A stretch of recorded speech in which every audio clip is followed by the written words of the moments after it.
If you've been watching the Gordie Howe International Bridge story, you've probably had the same reaction a lot of people are having right now. How is this still not open? Canada built it, Canada paid for it, Canada says it's ready. And yet here we are, heading into the third week of a delay that came at the request of the United States, with no clear reason given and no clear end in sight. And that no clear reason part is what turns a normal operational hiccup into a political mess.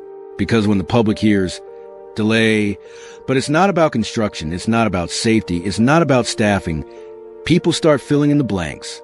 They assume it's leverage, or favor, or, let's just say it, politics. Today we're going to walk through what this dispute actually is, what it isn't, and the question that's now hanging over everything. What happens if Canada just opens the bridge anyway? And we'll be careful here, because there's a big difference between can they legally do it and should they do it. And then there's a third question, which is what governments always worry about. What happens the morning after? Let's start with the part that's blowing people's minds. This bridge is not a joint Canada-US project in the way most people assume. Under the framework people keep pointing to, often called the 2012 Crossing Agreement, Canada's role isn't minor. Canada paid the entire roughly $6 billion price tag. Not half, not a share. The whole thing. Including items that sound like they'd obviously be U.S. responsibilities, right? Because it's not just a span over the river. The claim being made in the public debate is that Canada also paid for the U.S. Customs Plaza and even the road connections on the U.S. side. Which leads to the next bombshell. The United States government, as the argument goes, doesn't have an ownership stake in the bridge itself. No toll rights. No compensation rights. No built-in ability to say, hold it, you can't open. So if you're listening and thinking, wait, then what exactly can the U.S. control? The answer is narrower than people think. The U.S. side controls what happens at its inbound inspection process. In plain English, U.S. Customs decides how it handles vehicles entering the United States. And that's where this gets interesting. Because the angle some analysts are pushing is, even if Washington drags its feet on inbound processing, that doesn't automatically stop outbound traffic, meaning trucks leaving the United States and entering Canada from crossing. Right. Picture like a door that swings both ways, but each side controls their own checkpoint. Canada can staff its own inbound lanes, and it sounds like the Canada Border Services Agency is ready. Toll systems are ready. Operationally, Canada can receive traffic. Which brings us to the core unilateral opening scenario. If Canada says, we're opening our side, then from Canada's perspective, vehicles can enter Canada over the new bridge under Canadian inspection and Canadian rules. That's the whole point of having an inspection plaza and the staffing in place. And if outbound trucks from Detroit start crossing into Canada, then financially, tolls can start being collected immediately, assuming the tolling infrastructure is live and the corridor is functioning on the Canadian side. Now let's talk about why that would be such a big escalation. Because if Canada can open the flow into Canada and start collecting tolls, then the delay loses its power. The leverage shifts. The tactic of stall the opening stops working the moment the bridge is actually in use. And this is where the political narrative has been getting sharper. In Michigan, there have been politicians openly suggesting the delay is being engineered for reasons that have nothing to do with logistics and everything to do with competitors. Specifically, the idea that the delay benefits the owners of the existing bridge crossing business. You've probably heard the name Moran family in the news. And the allegation floating around, fair or not, is that the new bridge being stalled keeps more traffic and more toll revenue flowing through the old crossing. And once that suspicion spreads, every extra day of delay looks worse. People ask, who wins when a brand new, paid-for bridge sits idle? Because there's always an answer to that question, and the public is already connecting dots. Let's dig into the legal framing that keeps getting repeated. The bridge deal is widely described as being between Canada and Michigan, rather than between Canada and the U.S. federal government in the way people assume. That matters because it undercuts the idea that Washington can demand compensation or special concessions as a condition of opening. If the ownership and revenue structure is what critics say it is, the compensation rhetoric collapses fast. The bridge is a U.S. asset and isn't designed as a U.S. toll stream. And there's also a revenue logic tied to Michigan.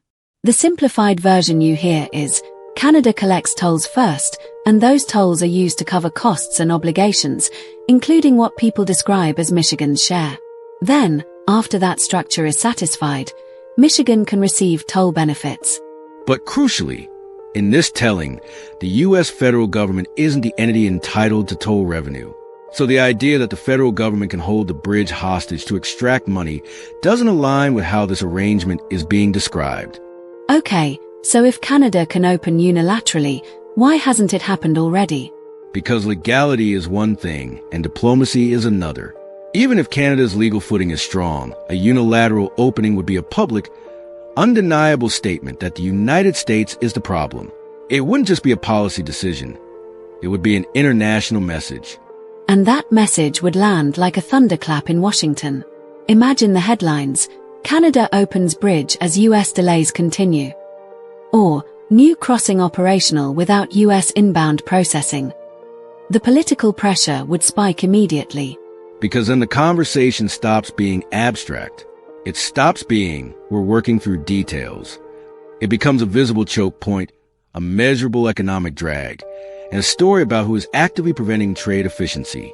And it's not like this is some tiny local road. This crossing is about trade. It's about supply chains. It's about time-sensitive shipments. When you delay a major artery between Ontario and Michigan, you're not just annoying commuters. You're potentially slowing commercial throughput across one of the most important corridors in North America. Which raises a practical point. Even if the U.S. can't legally block outbound commercial traffic, can it make the situation messy in other ways? Could it create friction with routing, signage enforcement, or upstream traffic management on the Detroit side? That's the morning after problem. Governments can't just think in court terms. They have to think in operational terms. But the counter-argument is, the longer the delay goes without explanation, the stronger the case becomes that Canada should stop waiting for permission it doesn't legally need. Especially if the key remaining bottleneck is simply the U.S. inbound customs posture. Because Canada can't staff the U.S. side. Canada can't decide how the U.S. processes inbound trucks. But Canada can decide whether it's going to sit on a finished asset or start using it. Let's offer listeners a simple mental model. Think of the bridge as a platform. Canada built the platform and is ready to run trains onto it, figuratively speaking. The US is saying, we're not ready to accept trains in the other direction, but that doesn't necessarily prevent trains from leaving the US and arriving in Canada. And if those trains start running, then suddenly the delay transforms from a closed-door negotiation into a public spectacle. And that's why people say the political pressure would explode. Now, we should also name what's driving the frustration. It's the sense that something that should have been boring became a crisis. A bridge opening should be ribbon-cutting, traffic plans, and a few awkward speeches. Not week 3 of a delay with no timeline. And the more opaque it is, the more it invites the worst interpretations. Does someone want to protect an existing business? Is someone trying to score points? Is this linked to donations and influence? Those questions gain oxygen when officials don't provide basic clarity. So, where does this go? If Canada continues to wait, the US effectively maintains control of the schedule through delay alone, even without owning the asset. If Canada opens unilaterally, Canada shifts the story from we're waiting to we're moving, and forces Washington to explain itself, fast. And that's the strategic trade-off. Patience preserves diplomatic smoothness but extends a stalemate. Action risks a sharper confrontation, but might end the stalemate by making it politically unbearable to continue blocking or stalling. One more detail that matters here is perception. If the public believes Canada paid for everything, the bridge, the US plaza, the connecting roads, then Canadians will ask why they're being held up at all.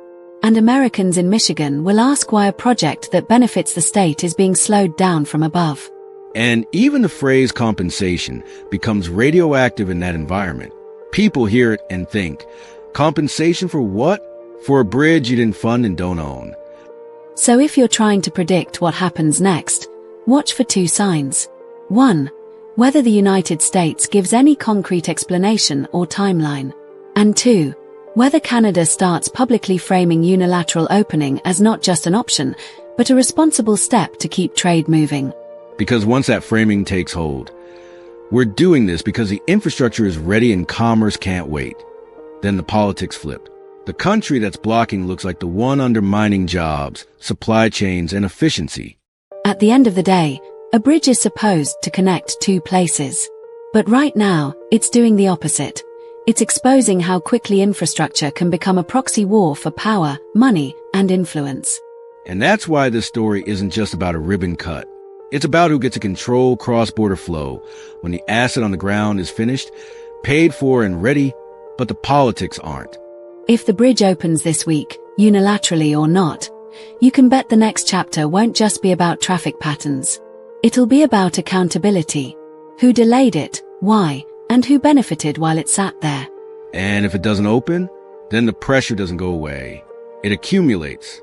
Every day feeds a narrative that something is being blocked on purpose. That's where we'll leave it. The Gordie Howe Bridge was supposed to be a straightforward win. Modern infrastructure, smoother trade, less congestion. Instead, it's turned into a test of legal authority and political will.